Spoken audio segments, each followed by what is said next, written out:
Hey guys, AntVenom here, and welcome back to another Minecraft video. And in this video, I'm going to be showing you guys some of the stuff I've been working on as far as Redstone goes. And for those of you that don't know, I announced a while back that I'm going to be starting an LP with me and a real-life friend of mine, beginning concepting and doing production work on a map that I'm going to be making. So it's going to be sort of like an engineer's look into the whole thing. But if you're wondering why I'm in this map in particular, and that I'm in this map because this is sort of like my sandbox area thing. This is where I can just go nuts, build stuff, spawn stuff with the too many items mod, and yeah, all that good stuff. So what I've been working on here is, let me actually turn these all to their off state.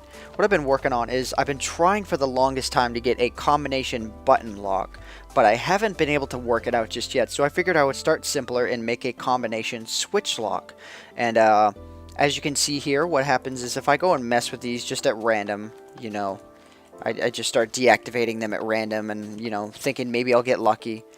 You will notice that it actually won't work. You need it in this state that I'm going to show you. You need the first 3 active, and then the last 2 need to be inactive. And you can set this to any random order that you want. And this world is like notorious for raining. It rains like at least twice a day. I have to continuously turn it off. Yeah, anyways, so I'll go back here and show you guys how it actually works.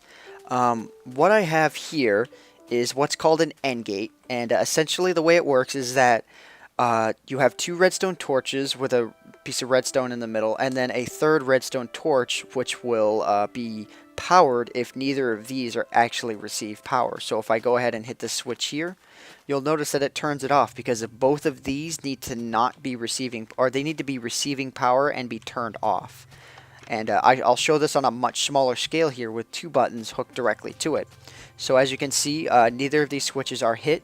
And so the way it works is these 2 redstone torches power this single redstone line, which turns off this redstone torch, which doesn't open up that door. Because as you guys know, if you guys know anything about redstone, if you power a redstone torch, it turns that redstone torch off. So if I turn on both of these, it will actually power this line over here and open up that door.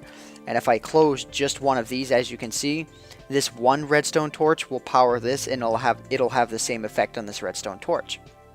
This bottom one here. So that's why the door won't remain open, and I just took it to a slightly bigger scale. So yeah. The problem that I actually had though for the longest time was that I'll show you guys over here. As you can see, I have a door open over here. And the problem that I had was that I just couldn't configure this properly to have the door, close. Actually, I think what I need to do is I need to give myself some redstone here. Take these out. I was getting really frustrated trying to configure this properly. But, yes. Okay, there we go. So, as you can see, the door is now closed. And that is what was intended to open the door. But if I hit the switch here, these would open the door. And the reason why that is, let's actually follow these 2 switches here. I have these switches, these 2 right here, hooked up to a gate. Alright, so the way I had it intended was I was trying to use like a triple amount of end gates in order to make it so that if the wrong ones were lit, it wouldn't power the line properly. But I found that to be an issue, and I'm not going to go into detail as to what's going on here. If you guys just take a look at this from this angle, you guys will see. But I'll show you what I did right, because it's a little bit easier to explain. So if you take a look at these switches, you flip any one of them in any order, and the door itself will close. The reason why that happens is because of how much simpler I have this set up. So as you can see, I have the 2 redstone lines coming off the end switches, and they both combine, and they go into this end gate right here.